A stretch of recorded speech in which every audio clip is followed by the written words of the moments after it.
오늘 본문은 사도행전 22장의 내용으로 나누도록 하겠습니다. 그리고 22장은 사도 바울이 많은 사람들 앞에서 연설한 것으로는 마지막이라고 할 수가 있습니다. 이른바 최후의 공개 연설인 것이죠. 지금 유대인들은 바울에 대해 민족의 반역자로 여기면서 어떻게 잡아 죽일까를 고민하는 시기이기도 했습니다.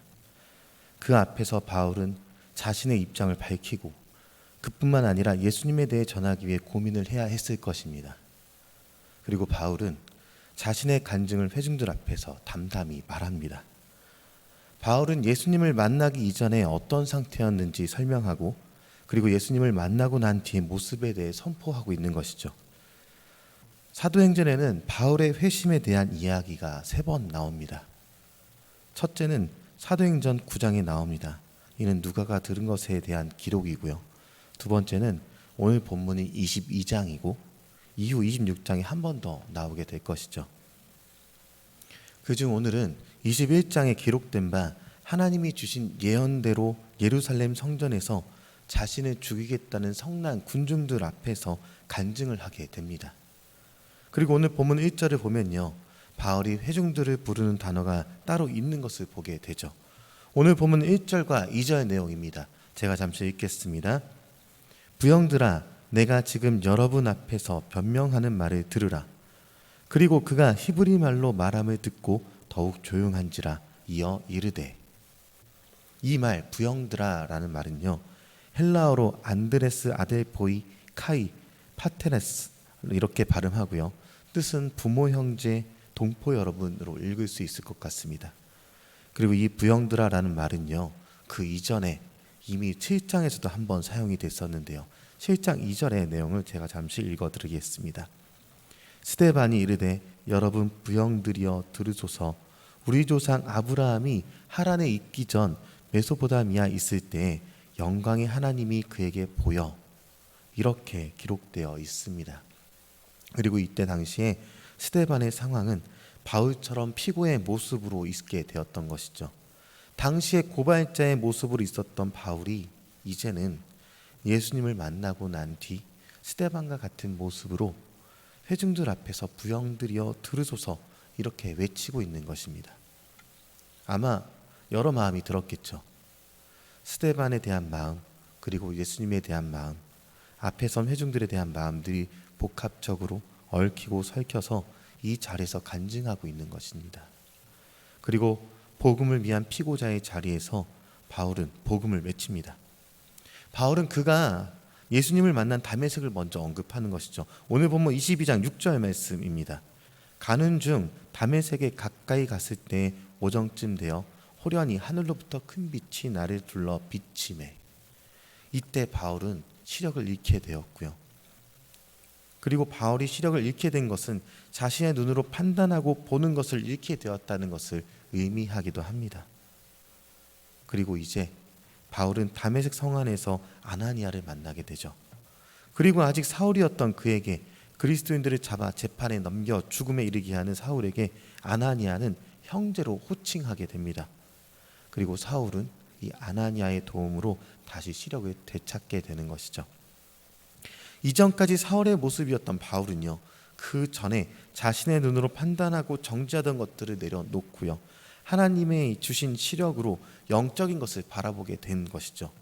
이전까지는 자신의 모습으로 살아왔다면, 내가 아는 대로 해왔다면, 이제는 하나님께서 주신 지혜로, 하나님께서 주신 능력으로 살아가게 된 것입니다. 13절 말씀에 아나니아가 바울에게 말합니다. 다시 보라라고요. 제가 잠시 읽어드리겠습니다.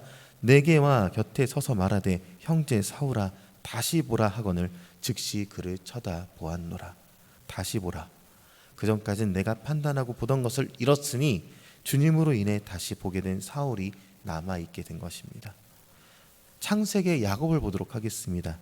그의 이름이 이스라엘로 바뀔 때요, 하나님께서는 그가 모든 것을 빼앗고 스스로 쟁취하는 자 야곱에서 하나님이 다스리는 자 이스라엘로 바꿔주셨다는 것과 오늘 내용이 일반인 것이죠.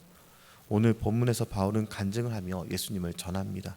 그리고 사람들은 반응하기를 22절과 23절에 이러한 자는 살려줄 수 없다며 외치고 옷을 벗어 던지고 티끌을 털어버리게 되는 것을 보게 됩니다.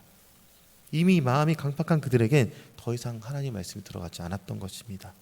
그러나 바울의 이 간증은 이후 26장의 총독 앞에서 복음을 전해야 했기 때문에 주님은 바울의 신분인 로마 시민권자를 통해서 그를 살게 하십니다. 27절에는 천부장이 로마 시민권자임을 바울에게 확인하고 바울을 풀어주는 장면이 나타나죠. 저는 바울의 간증 설교를 읽으면서 하나님께서 한 인생에게 주시는 은혜가 거대함을 다시 한번 느끼게 되었습니다. 예수를 적극적으로 박해하던 자가 예수님을 적극적으로 전하는 자로 변했습니다. 스데반처럼 외치는 이 모습으로 변하게 되었다는 것이죠. 스데반을 죽이는데 앞장섰던 바울이 이제는 변하여서 스데반처럼 사람들 앞에서 외치고 있는 것입니다. 저는 바울을 생각하면서 늘 두려운 마음이 있습니다. 어쩌면 우리 삶을 돌아보면 내 눈으로 판단하면서 하나님의 일을 한다고 스스로를 속이는 경우가 있을 수 있겠다. 그런 마음이 또 그런 두려움이 듭니다. 바울도 사울이었을 때 하나님을 위해 일한다고 하면서 그리스도인들을 죽음에 이르도록 재판에 넘긴 자였기 때문입니다. 그리고 그 이유는 자신의 눈으로 판단해서였죠. 저도 그렇습니다. 오랜 기간 교회에서 생활을 해왔습니다. 모태신앙이면서 지금까지 생활해 왔기 때문에 말씀을 읽기보다 하나님의 말씀을 보고 판단하고 움직이기보다 제 경험적인 것들을 먼저 우선해서 내가 아는 것으로 움직이고 정지하고 판단하는 경우들이 많이 있습니다. 하나님의 말씀보다 오랜 신앙생활의 습관으로 인해 판단하고 움직이려 하는 때가 많다는 것이죠.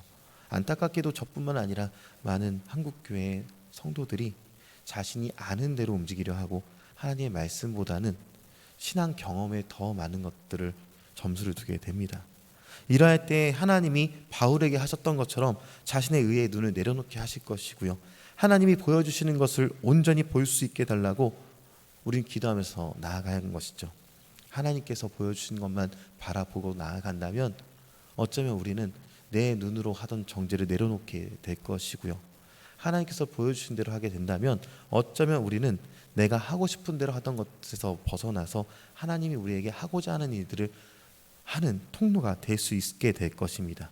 이제 저와 여러분에게 권면하겠습니다. 내가 옳은 것이 하나님 편에서 옳지 않을 수 있다는 것을 인정하게 되기를 소망합니다.